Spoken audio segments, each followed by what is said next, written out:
beberapa bagian sabda Tuhan yang akan menjadi dasar pemikiran kita.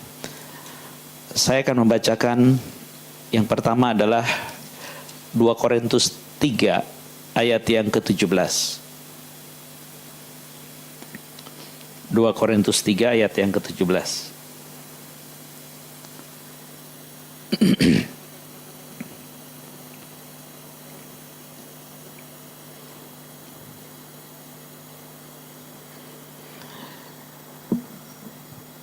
Sebab Tuhan adalah roh, dan di mana ada roh Allah, di situ ada kemerdekaan. Dan kita semua mencerminkan kemuliaan Tuhan dengan muka yang tidak berselubung. Dan karena kemuliaan itu datangnya dari Tuhan yang adalah roh, maka kita diubah menjadi serupa dengan gambarnya dalam kemuliaan yang semakin besar. Bagian yang kedua terambil dari Galatia pasal yang ke-5. Saya akan membacakan ayat yang ke-1 lebih dahulu, kemudian saya menyambungnya di ayat yang ke-13. Galatia 5 ayat 1 dan yang ke-13. Supaya kita sungguh-sungguh merdeka, Kristus telah memerdekakan kita. Karena itu berdirilah teguh dan jangan mau lagi dikenakan kuk perhambaan. Yang ke-13, saudara-saudara, memang kamu telah dipanggil untuk merdeka, tetapi janganlah kamu mempergunakan kemerdekaan itu sebagai kesempatan untuk kehidupan dalam dosa, melainkan layanilah seorang akan yang lain oleh kasih. Sebab seluruh hukum Taurat tercakup dalam satu firman ini, yaitu kasihilah sesamamu manusia seperti dirimu sendiri. Tapi jikalau kamu saling menggigit dan saling menelan, awaslah supaya jangan kamu saling membinasakan. Sampai sedemikian jauh pembacaan sabda Tuhan. Yang berbahagia adalah mereka yang mendengar dan yang memeliharanya. Shalom.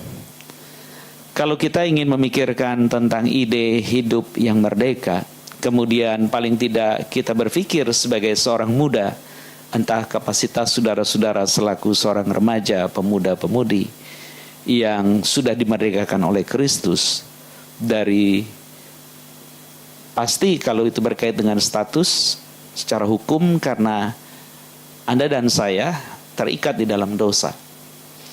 Dan kalau kita sudah dimerdekakan, maka lepasnya kita dari tuntutan atas nama dosa, maka konsekuensi maut itu pun hilang.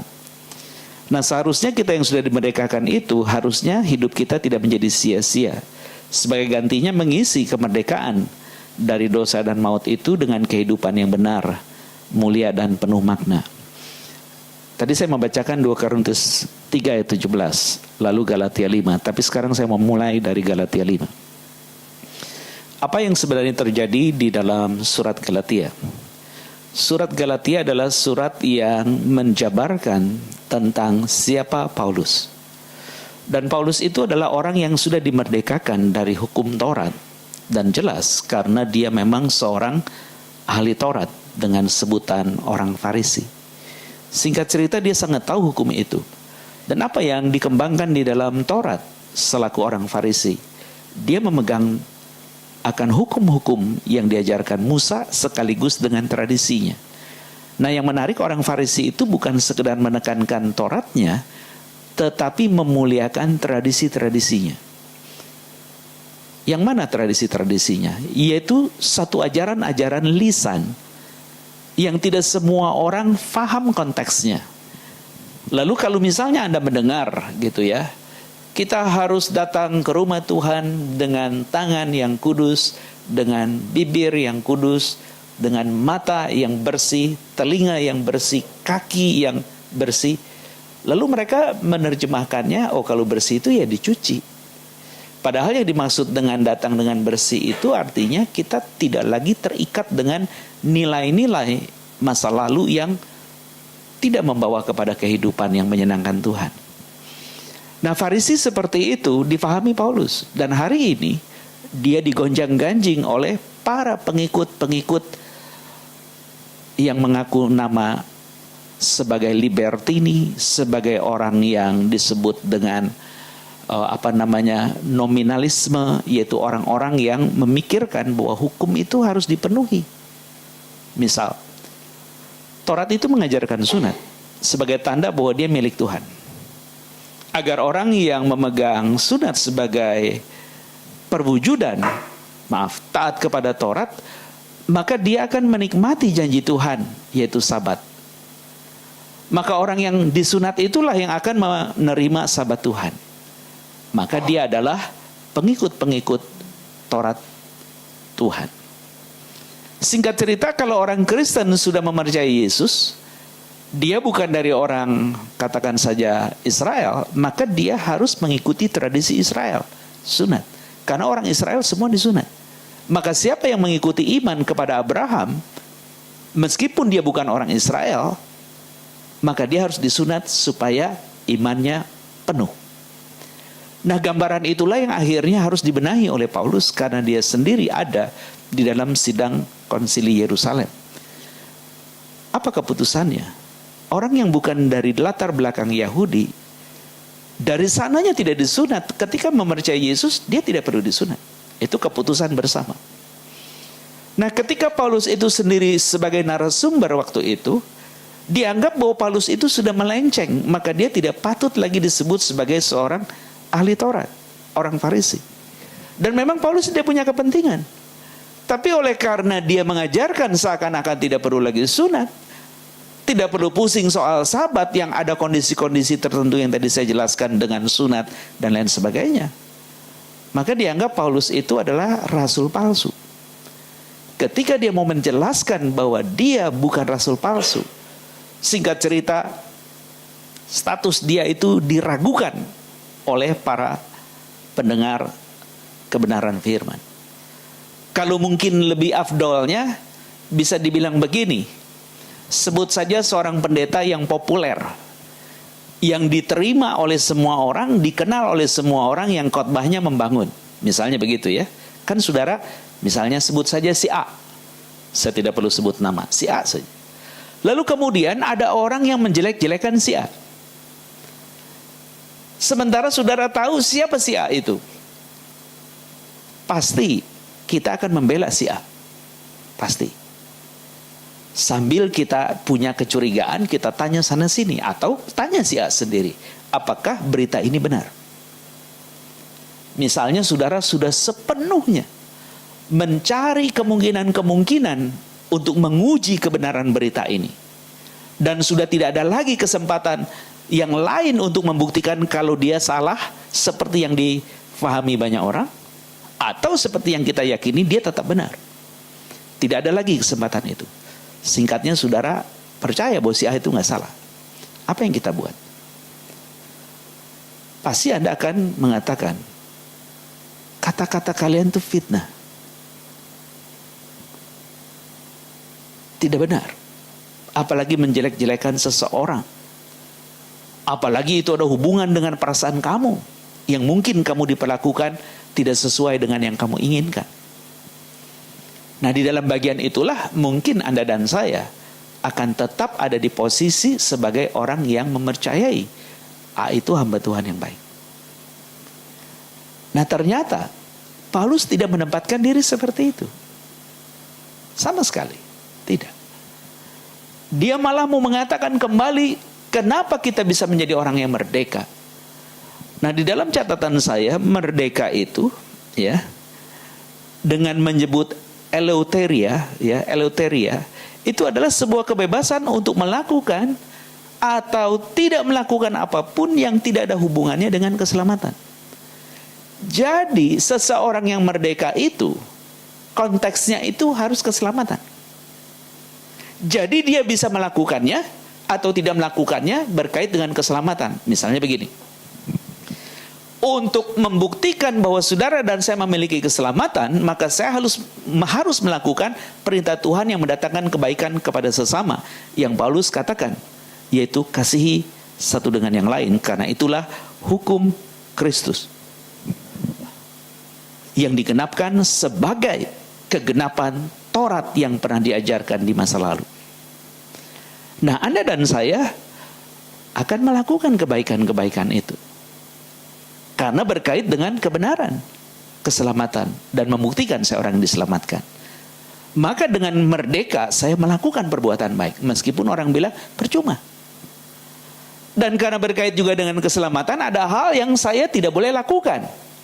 Misalnya, orang yang diselamatkan itu tidak lagi boleh melakukan hal yang melukai sesamanya. Ya, tidak boleh melakukan hal yang melukai sesamanya. Nah, kita dapat kesempatan dilukai sesama kita. Kita balas gak?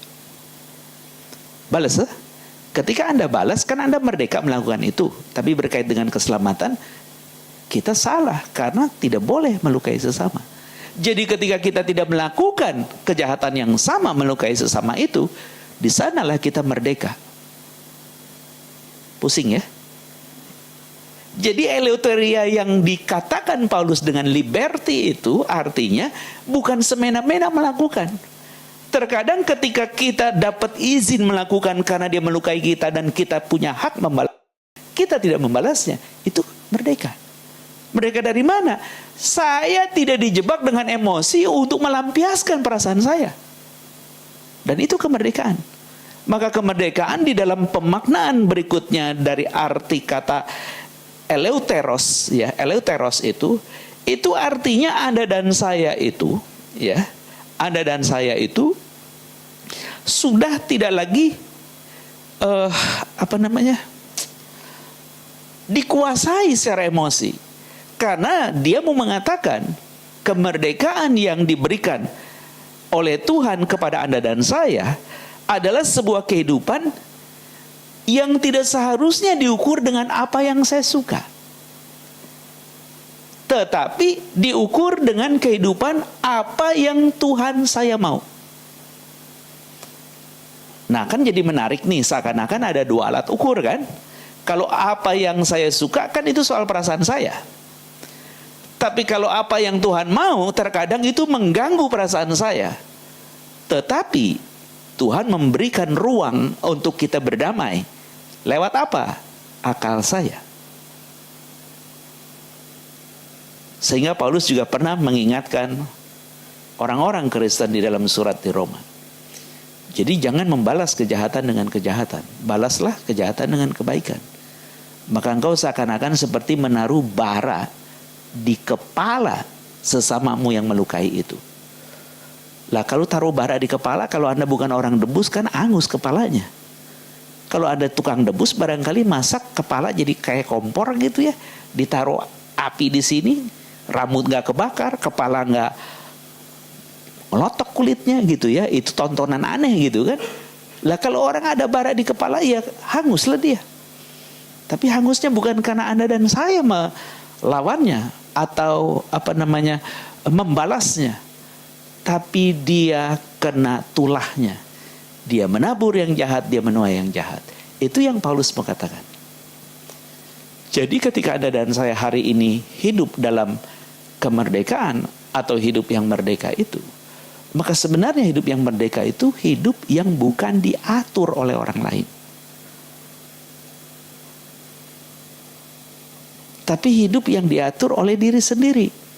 Lu bagaimana ngatur diri sendiri? Karena diri Anda dan saya bukan milik sendiri, tapi milik Dia yang sudah membebaskan kita.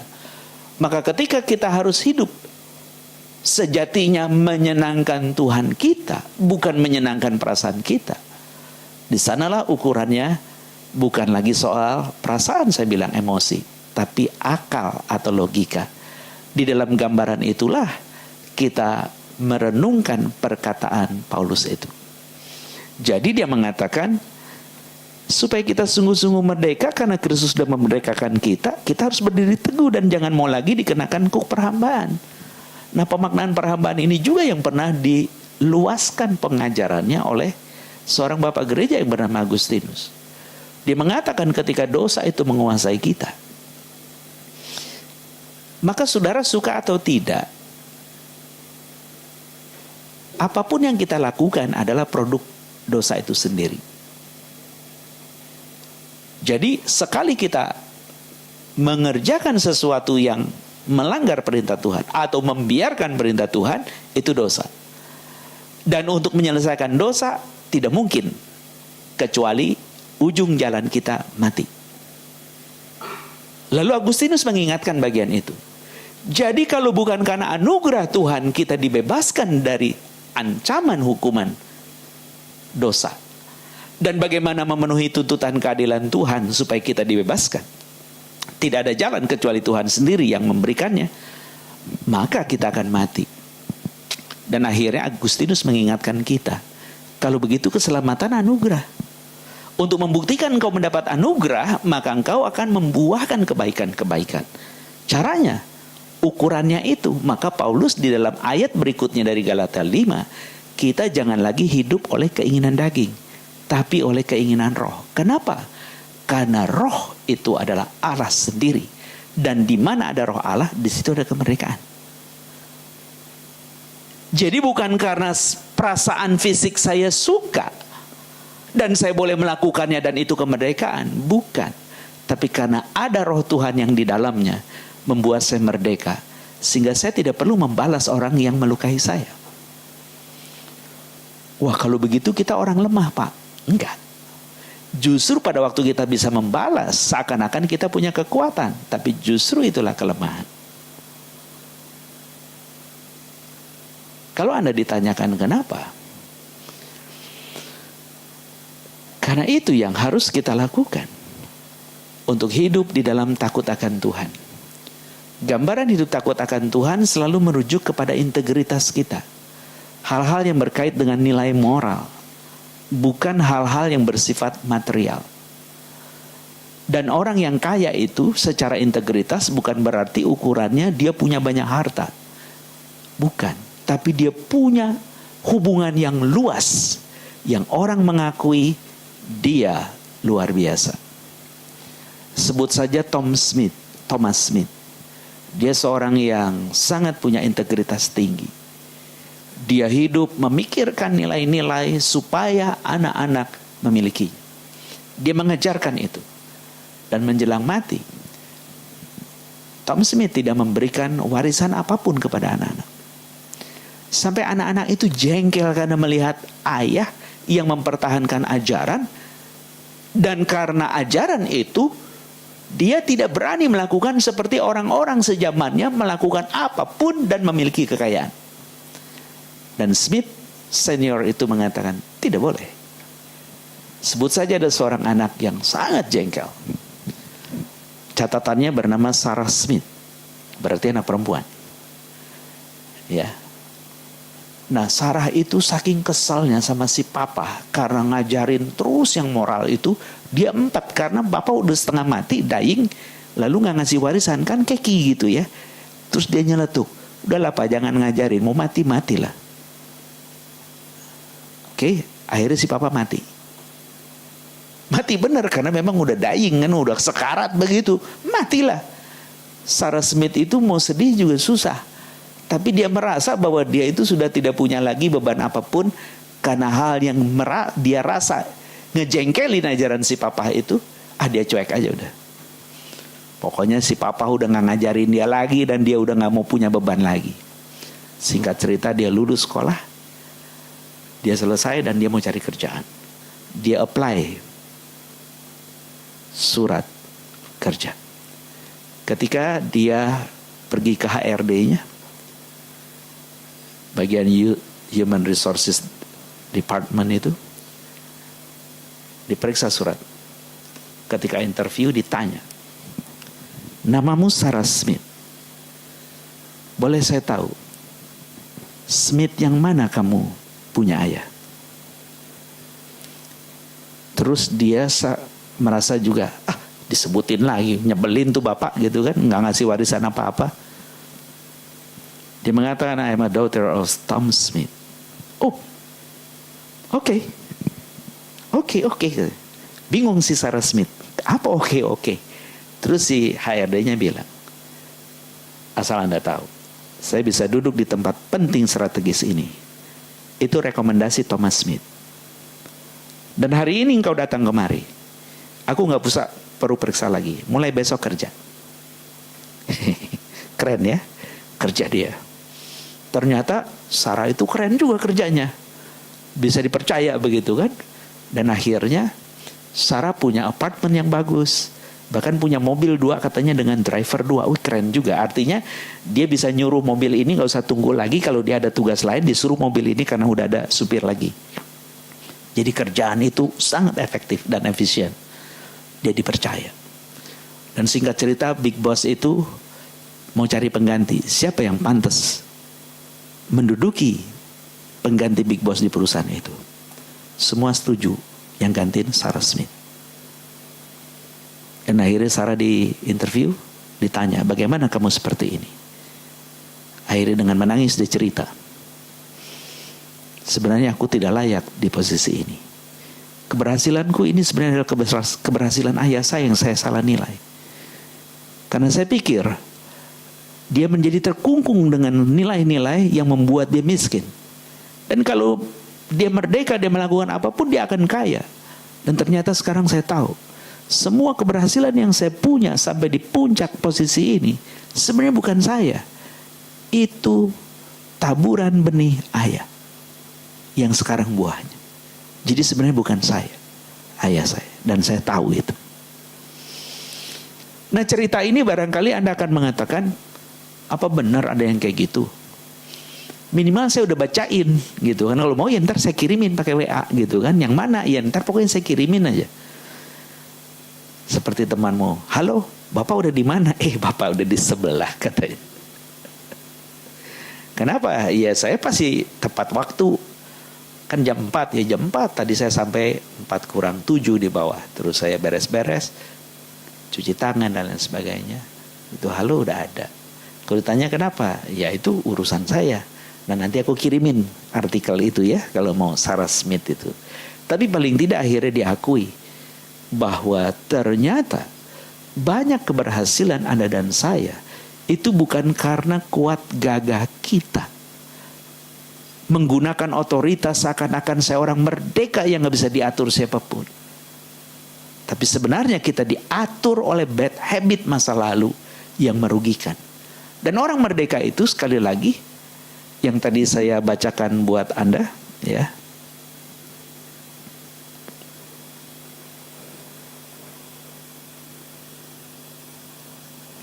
Jadi eleuteria itu ya, kemerdekaan untuk melakukan atau tidak melakukan sesuatu yang tidak ada hubungannya dengan keselamatan.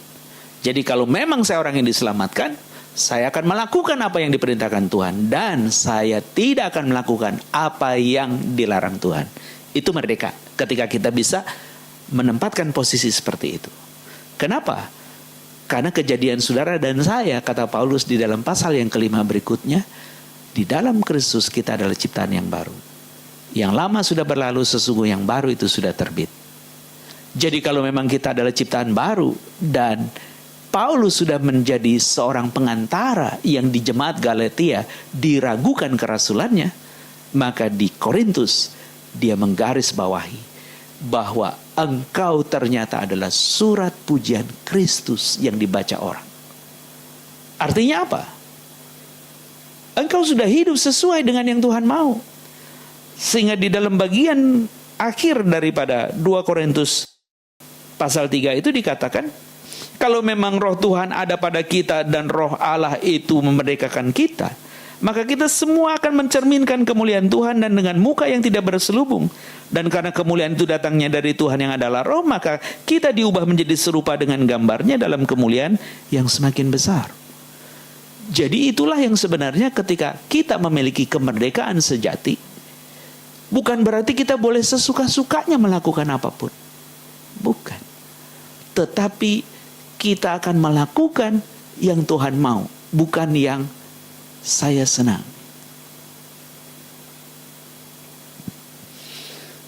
Beberapa waktu lalu Pendeta Bigman diundang oleh Klasis Periangan dan Khotbah. Tempatnya di tempat saya melayani, GKI Agape Kelapa Gading. Beliau akhirnya harus mengungkapkan satu bagian yang mungkin sangat privat gitu ya. Terpaksa aku harus mengatakan bahwa aku ada di sini karena perpanjangan anugerah. Harusnya aku sudah tidak ada. Dan itu yang membuat aku harus memikirkan baik-baik. Terus dia dengan gurau bilang begini, saya tidak pernah takut dengan orang yang berdebar jantung dak dikduk.